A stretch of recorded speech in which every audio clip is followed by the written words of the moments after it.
Show me what you got.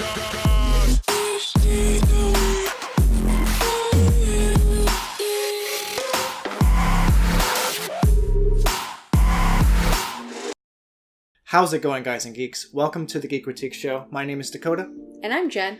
And we're here to talk about Solo: A Star Wars Story, specifically why it has failed at the box office. I've come up with 10 different reasons that all kind of add up to the bomb that it was in its opening weekend.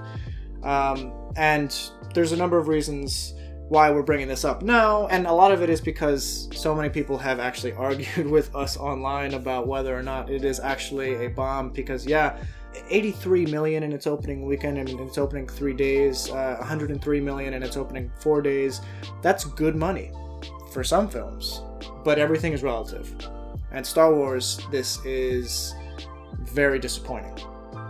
Rogue One made over double this in its opening 3-day weekend. So it's very important to kind of pinpoint what went wrong so that Disney and Lucasfilm, because it's more Lucasfilm ultimately making the decisions, so that they can actually fix these issues. And we're not going to get into the politics of like which characters and like what genders are being promoted and like what gender the Force is. We're not talking about social justice warrior politics here.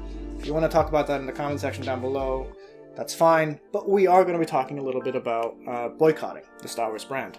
And a lot of people have boycotted this film. We did a poll, and a good 13% of you guys said that, no, you boycotted Solo. You probably will also boycott the next film until Disney fixes whatever issue.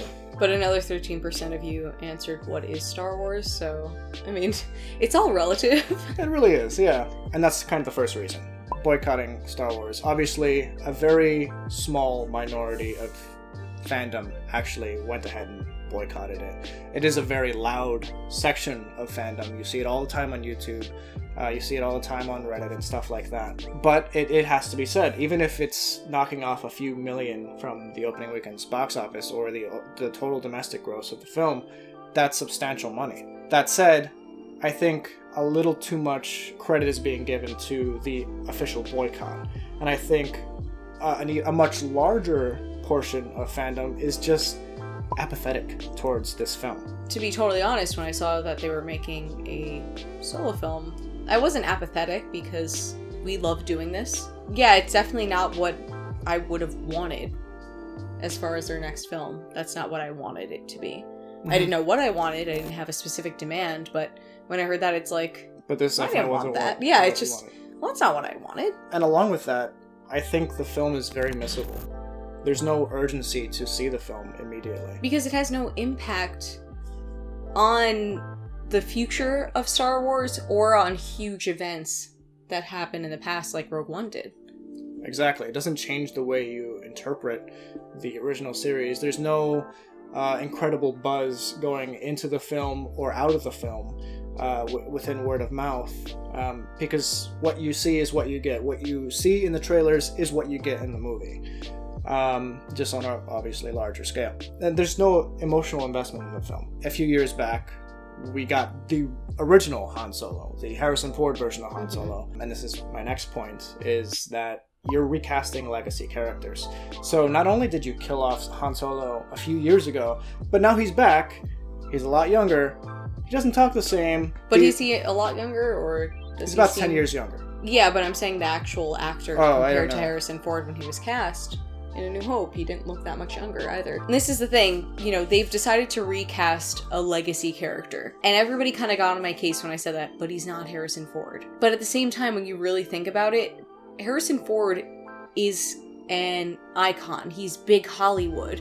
Of all the characters that you could have recasted, why Han? You know what I'm saying?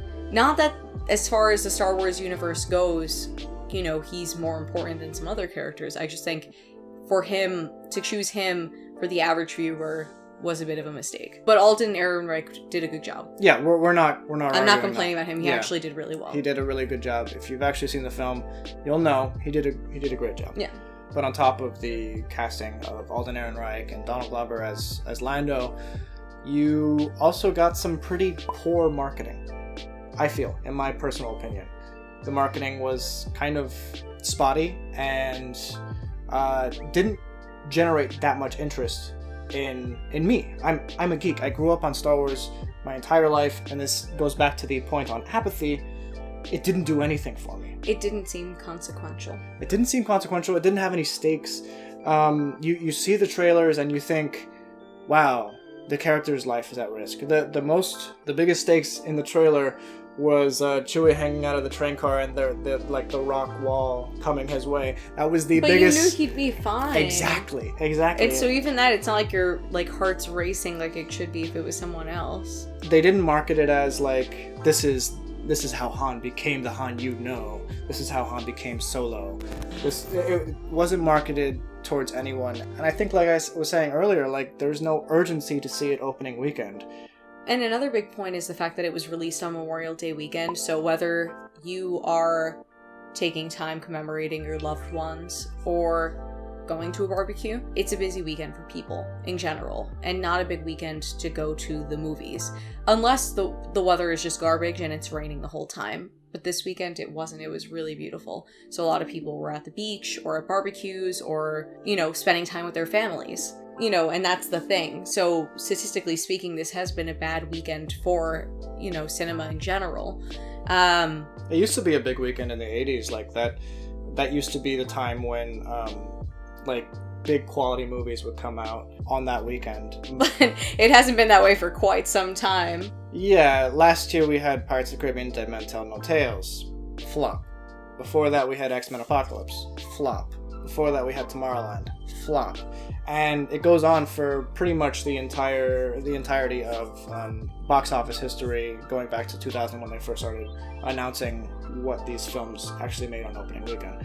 And the thing is, in general, too, you would think because people have an extra day off that they would be more likely to go and see a movie. Two, there has been a lot of competition. There have been a lot of really great, huge movies coming out around this time.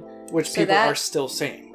Exactly, because even when we went to the drive-in, it was, this movie and then Infinity War. So people are still seeing Infinity War. And believe it or not, maybe a week ago, we were talking to some people that still hadn't seen Infinity War and were going that week to see it. And we're more pumped to see Infinity War still over Solo: A Star Wars Story. Yeah, and they were like, oh, we're not going to go see that. We still haven't seen Infinity War. People are very busy.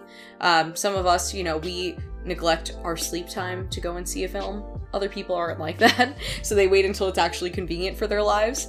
But then Deadpool 2, huge film. Last week. Yeah, if you think about it, people have spent a lot of money in the past couple of weeks on going to the movies, and they might not be interested in doing that again on their weekend off.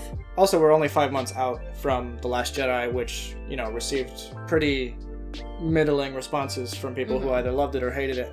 I think people are starting to feel Star Wars fatigue. Which is something we never thought would happen. Yeah, we didn't think would happen, but we actually have been saying for a while that Solo would be fighting an uphill battle after The Last Jedi. Yeah. Because it's coming so soon after such bad press. But the thing is, too, when they started planning Solo, they thought that The Last Jedi would have a similar response to Force Awakens. Mm-hmm. So they couldn't have possibly known that when they planned it. How far apart was Rogue One from Force Awakens? Was it similar in timing, or? It was a year from The Force Awakens, and Rogue One was a year from The Last Jedi. Oh, they all came out December. So yeah, this is a bit close then. Yeah, and then now we don't get one for, 18 months? Oh, wow. So yeah, it's quite a while. So we're fatigued, but it's going to wear off quickly, and then we'll be thirsting again. Episode 9 will do good money. There was also a lot of drama behind the scenes, and we don't have enough time here to get into all of it, but the majority of that stemmed from the firing of the original directors, Phil Lord and Chris Miller, who notoriously were apparently making the film very improv-y and very comedic, which could have worked if they kept that. Yeah, what's especially sad for the is trailers. Yeah, what's sad is that those two men were fired to prevent this from happening, and it happened anyway. I'm sure Ron Howard greatly benefited the film just because, he's freaking Ron Howard. But yeah, it's just kind of a shame to see. I'm sure they're not feeling too bad right now, though, that they got their names out of it and, it tanked anyway. What are the demographics that this film was aimed at? That's another point that we want to touch upon is, it's been said, who asked for the film? And that's something I said.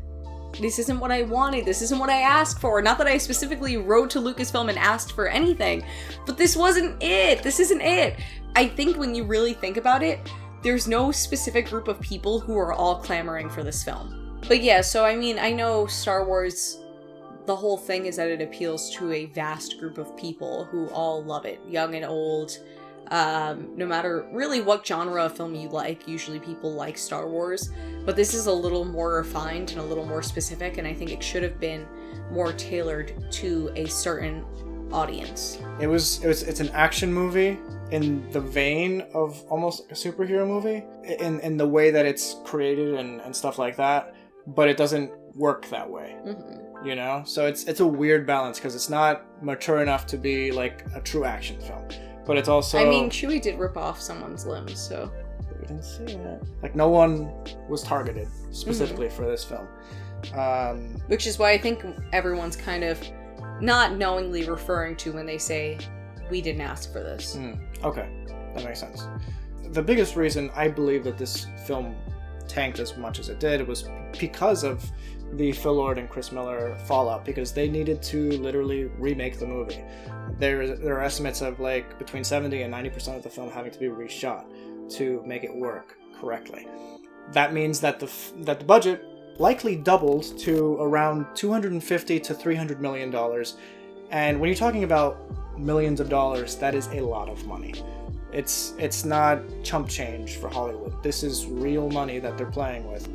So if they think that they're going to make that money back, that's the only way that they'll spend that money. The fact that most films make about a third of their overall gross in their first weekend is very telling about if a film is going to make a profit or not.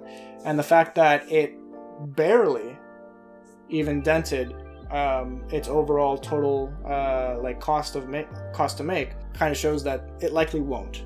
Also take into account that the studio only gets about 60% of ticket price cuts from movie theaters in the US and about 35% from movie theaters outside the US. So Disney won't make 100% of that profit that you see on the headlines. So yeah, it's just a perfect storm for a flop, ultimately. And it's a shame. What do you guys think of Solo: A Star Wars Story? Did you enjoy it? Do you think this will affect potential sequels? We want to know your thoughts in the comment section down below. Please leave a like if you like this video and subscribe if you haven't already. Thanks, guys. Bye!